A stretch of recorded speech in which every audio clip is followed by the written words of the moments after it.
Queridos irmãos e irmãs, podem se sentar um instante. Nós estamos celebrando hoje a solenidade da Assunção de Maria. Maria que é elevada ao céu de corpo e alma. Eu sempre gosto de lembrar que no Brasil nós transferimos, a igreja transfere algumas festas para o domingo. Por isso, esta festa de hoje, ela é celebrada no dia 15 de agosto. Então, em muitos países no mundo todo, foi celebrado durante a semana, no dia 15. Mas no Brasil, para que o maior número de pessoas possa participar, é transferida sempre para o domingo seguinte. Assim como a festa da Ascensão, da Epifania, de São Pedro e São Paulo, tantas outras festas que têm dias marcados, dias certos, são transferidas também para o domingo, para que a gente possa participar melhor e todo mundo possa participar, devido à importância destas celebrações. Esta celebração de hoje, meus irmãos, se refere a um dogma na vida, na história da salvação, na vida de Maria. Quando nós falamos de Nossa Senhora, nós temos 4 dogmas, 4 verdades de fé a respeito de Maria. 4 coisas nós sabemos com certeza sobre ela. Que ela é concebida sem pecado, em vista daquilo que o Senhor tinha preparado para ela, ser a mãe de Jesus. Ela já desde o primeiro momento da sua concepção foi preservada do pecado original e depois de todos os outros pecados, porque é puríssima aquela que traria no seu ventre o nosso Deus. E por isso então a segunda coisa, ela é mãe de Deus. Ela gerou Jesus Cristo ali na sua humanidade, no seu ventre, e Jesus Cristo é Deus, segunda pessoa da Santíssima Trindade. A terceira coisa é que Maria é sempre virgem, antes, durante e depois do parto. E a quarta coisa é que ela, ao completar o curso da sua vida terrena, ou seja, ao findarem os seus dias aqui na terra, foi elevada de corpo e alma para o céu. Esse dogma que nós celebramos hoje da Assunção, ele é recente, a proclamação dele é recente. Muitos de vocês já eram nascidos, muitos não, alguns de vocês, Foi proclamado no dia 1º de novembro de 1950. Não precisa levantar a mão quem já era nascido, mas quem tem mais de 73 anos já era nascido quando o Papa Pio XII proclamou esse dogma. E aí a gente pensa, então tem 70 anos que Nossa Senhora foi elevada para o céu de corpo e alma? Não, ela foi elevada já quando faleceu, quando terminou a sua vida aqui na terra. Mas durante esses 1900 anos praticamente, a igreja foi aprofundando, foi estudando, foi acreditando, foi ouvindo os testemunhos do passado, até que chegou o ponto, depois de 1900 anos de muito aprofundamento nesse tema, o Papa então proclamou, de fato, Maria foi elevada ao céu de corpo e alma. E por quê? Porque ela é a primeira daquilo que vai acontecer também conosco, como nós ouvimos na segunda leitura de hoje.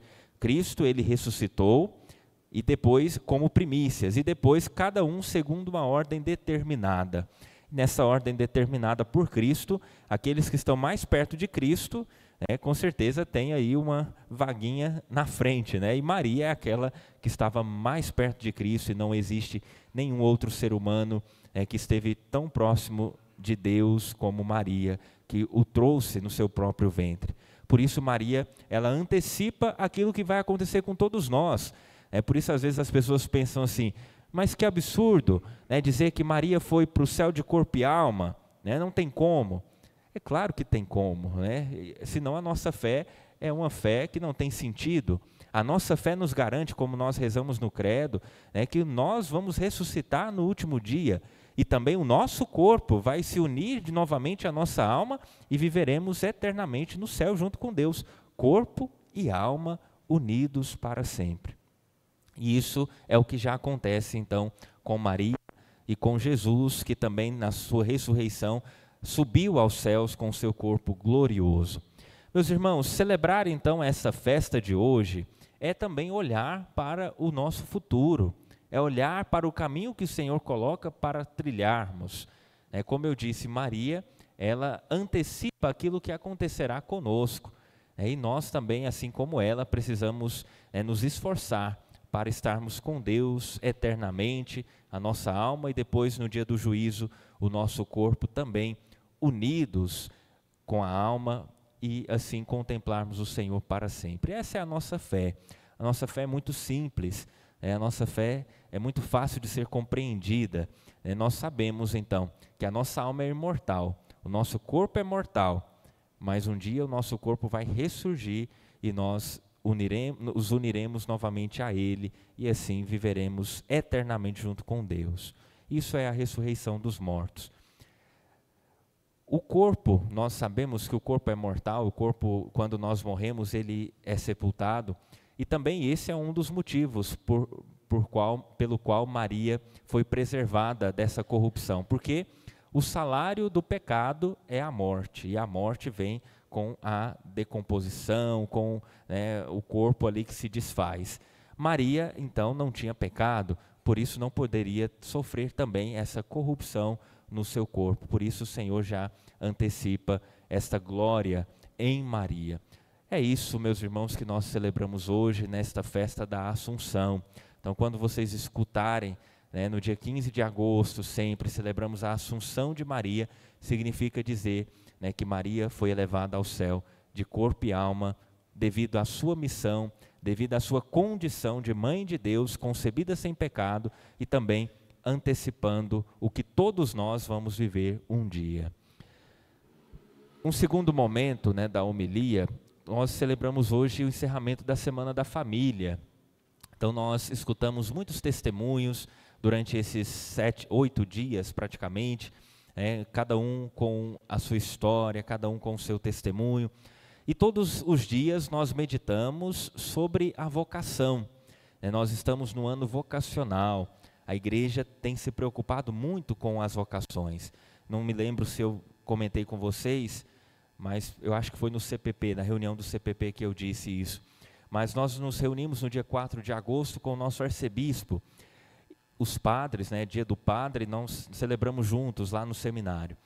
E Dom João Justino falou uma coisa muito forte, e foi muito incisivo naquilo que ele disse. Ele disse que parece que nós padres, e falando para nós sacerdotes, parece que nós não nos preocupamos tanto com a questão vocacional. Parece que nós nos acostumamos em não ter vocações mais. E isso é muito forte, isso é muito sério. E aqui vocações não somente ao sacerdócio ou à vida religiosa, mas também as vocações matrimoniais. E agora, repetindo essas mesmas palavras, eu digo, abrindo para todos nós, parece que muitas vezes nós nos acostumamos a viver nesta falta de vocação. As pessoas não se casam mais e para nós isso é normal. As pessoas não vão mais, os rapazes não vão mais para o seminário, normal. As meninas não querem mais ser freira, normal. Nós vamos nos acostumando, meus irmãos, com aquilo que não deveria ser normal. A gente olha aí há 30, 40, 50 anos atrás, as dioceses ordenavam 50, 60 padres ao mesmo tempo cada ano. Imaginem vocês, agora a nossa arquidiocese, nós temos 12 seminaristas em 10 anos de formação. Desses 12, 4 estão no seminário menor, ou seja, fazendo o ensino médio. Ainda tem mais quase 10 anos até chegar a ser padre, o que garante uma probabilidade de talvez um ou nenhum chegar a ser padre. Imaginem vocês, meus irmãos, o que significa? Significa que nos próximos 12 anos, nós na arquidiocese teremos, se Deus for generoso conosco, e todos esses, se não desistir nenhum, nós teremos 12 sacerdotes, nos próximos 10 anos, desculpe. Então isso é muito sério. Nós precisamos nos preocupar com a questão vocacional. A nossa arquidiocese, como vocês sabem, tem aí mais de 2 milhões de habitantes. Goiânia, Aparecida, Senador Canedo, Bela Vista e tantas outras cidades, Trindade, são 21 municípios que compõem a arquidiocese de Goiânia. E desses 21 municípios, muitas paróquias, são 120 paróquias, e dessas 120 paróquias, quase 20 paróquias não têm sacerdotes. E vocês sabem muito bem que eu também estou aqui ajudando a arquidiocese de Goiânia. Se não estivesse, provavelmente Santa Luzia também não teria um sacerdote aqui com vocês. E nós não podemos, meus irmãos, nos acostumar com isso. É preciso rezar pelas vocações. E o que isso tem a ver com a Semana da Família? Por que a igreja colocou esse tema da vocação na Semana da Família?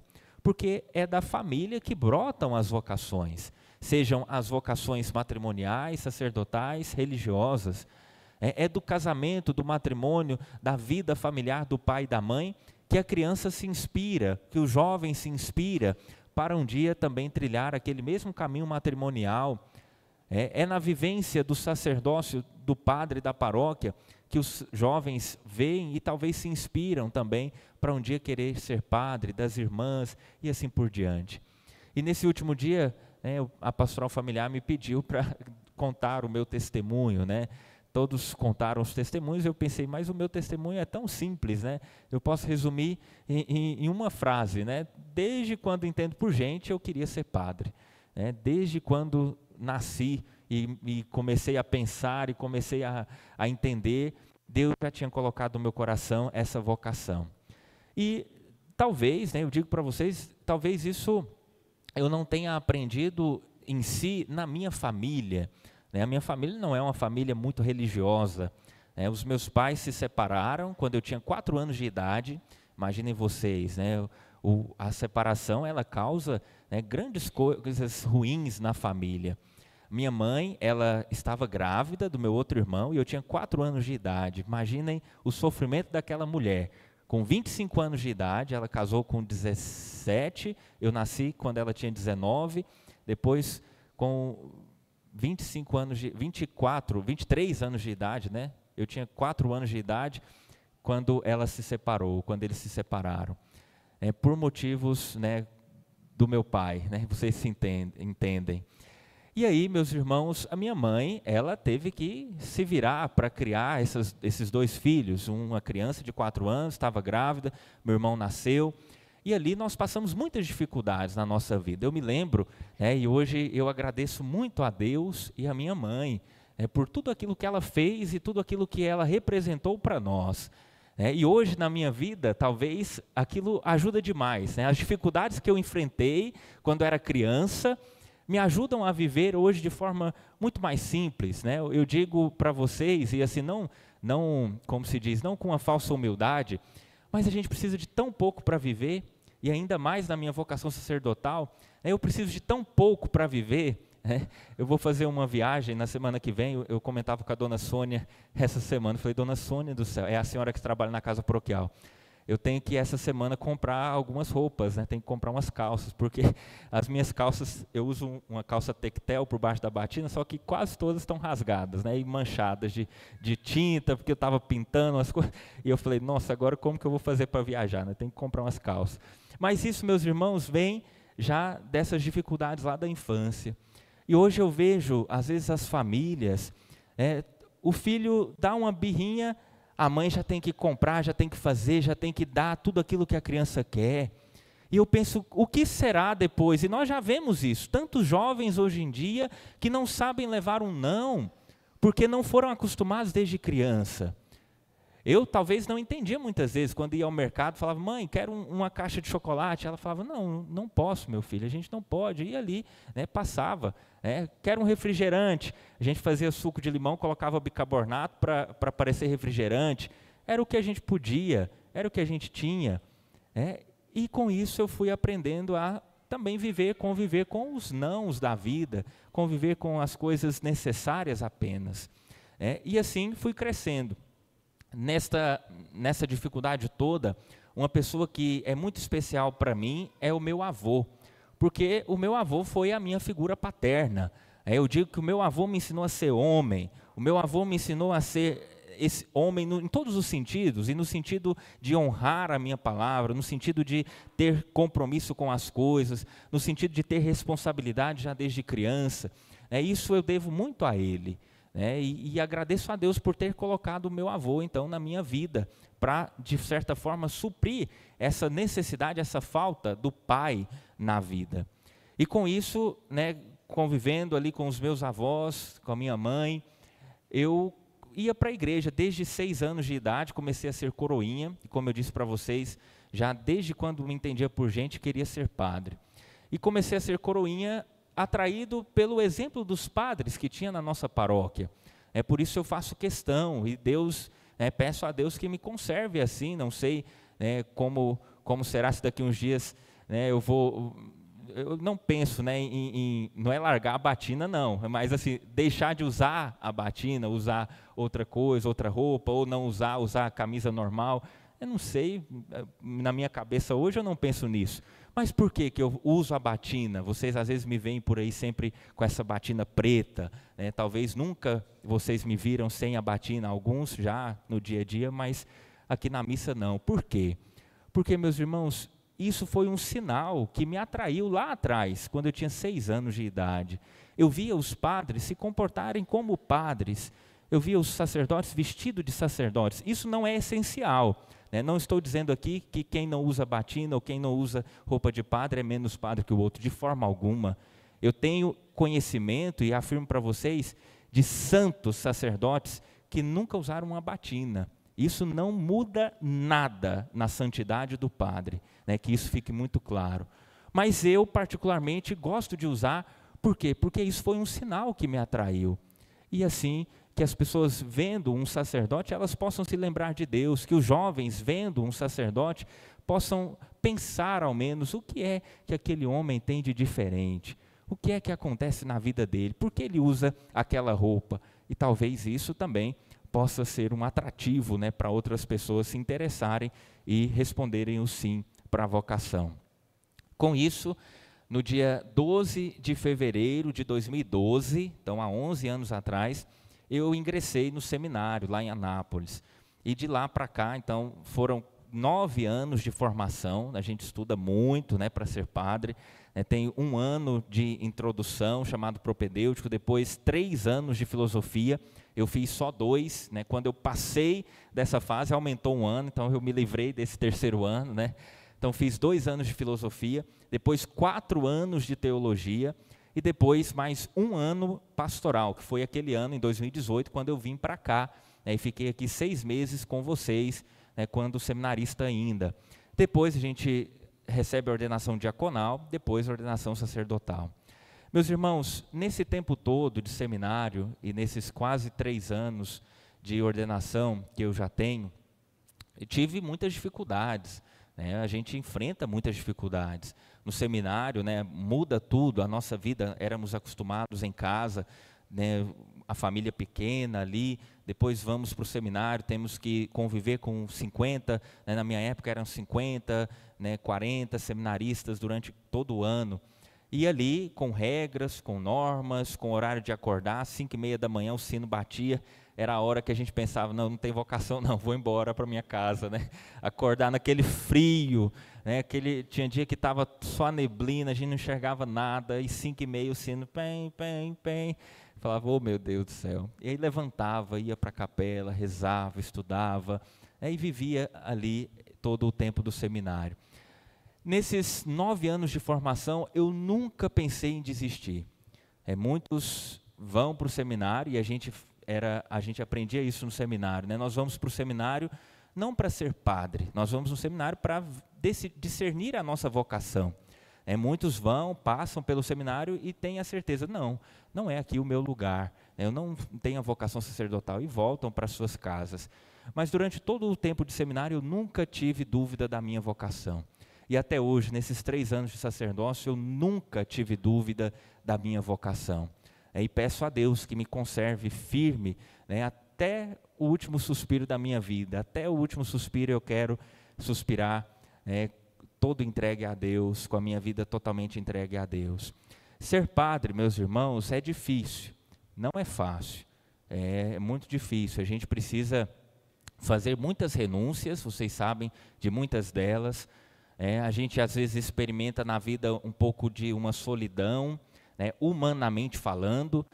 Aqui o padre sempre falava, olha, vocês quando forem padres, vocês vão estar lá no domingo, a correria, o dia a dia, os encontros, as missas, a igreja cheia.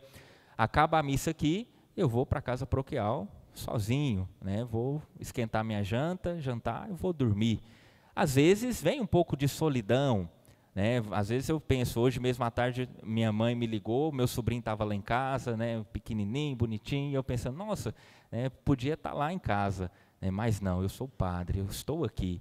E isso, ao contrário, não me causa tristeza. Esta, entre aspas, solidão, não é para mim motivo de tristeza, mas é motivo de me apegar mais em Deus, é motivo de reafirmar mais a minha vocação, é motivo de alegria também para mim, de estar aqui, me doar e saber até onde o Senhor precisar de mim, eu estou disposto a servir. Isso, meus irmãos, é ser sacerdote, é ser disponível totalmente ao Senhor. Por isso que o padre não casa, né? Muitas pessoas, e eu acho muito engraçado, porque as pessoas estão mais preocupadas com o padre se casar do que o próprio padre.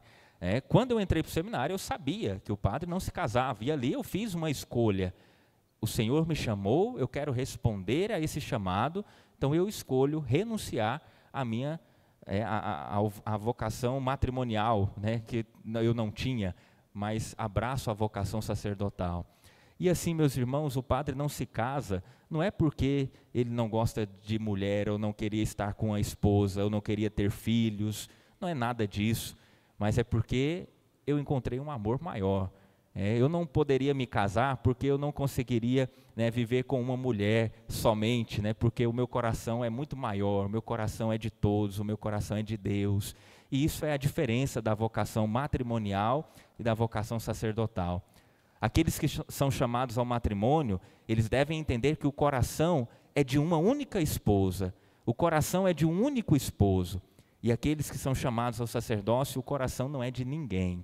Ninguém é dono do meu coração, né, humanamente falando. Nem a minha mãe, nem o meu pai, nem a minha família. Ninguém é dono do meu coração. Meu coração é de todos. O meu coração é de Deus. E em Deus é de todos. Isso é a beleza do ser sacerdote. E por isso, essa solidão que eu disse para vocês, ela é preenchida em Deus. Porque ao mesmo tempo que eu estou sozinho, humanamente falando, às vezes, né, em tantos momentos, eu sei que toda a igreja está comigo, eu sei que todos vocês estão comigo, e assim o meu coração se enche de alegria. E depois desses 3 anos de sacerdócio, a gente experimenta também na vida muitas alegrias, né? Como eu disse, ser padre não é fácil, mas também é muito bom ser padre, é muito gratificante ser sacerdote. Deus é maravilhoso conosco, Deus faz coisas que a gente, né, nunca esperaria que Ele fizesse, e Ele faz na nossa vida. Deus nos faz realizar coisas pelo nosso ser sacerdotal que a gente não seria capaz de realizar se não fosse sacerdote. Eu poderia dar muitos exemplos para vocês, mas não vamos ficar aqui a noite inteira, né?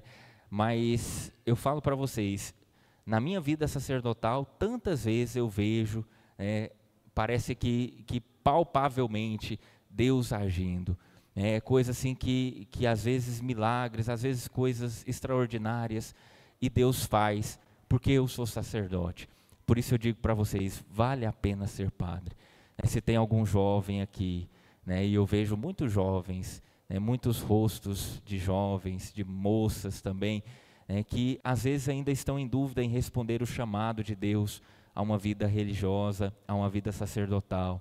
Eu digo a vocês, vale a pena dizer sim ao Senhor, vale a pena ser sacerdote. Eu nunca duvidei da minha vocação, nunca me arrependi de ser padre, sou muito feliz em ser padre, sei que seria o ser humano mais triste da face da terra se eu não fosse padre, porque é assim que o Senhor me quer, foi para isso que o Senhor me chamou. E assim, meus irmãos, cada um de vocês são felizes naquilo que o Senhor chamou a cada um, na vocação que o Senhor deu a cada um de vocês. Então, vamos transparecer essa nossa felicidade no nosso modo de ser, no nosso modo de agir, no nosso dia a dia, e assim nós vamos vendo Deus fazer o seu reino acontecer. Teria muitas coisas para dizer, né? Muitos testemunhos desse tempo de sacerdócio, mas encerro por aqui. E espero que tenha conseguido passar para vocês um pouco do que é a vida do padre, do que é ser padre, do que é essa vocação.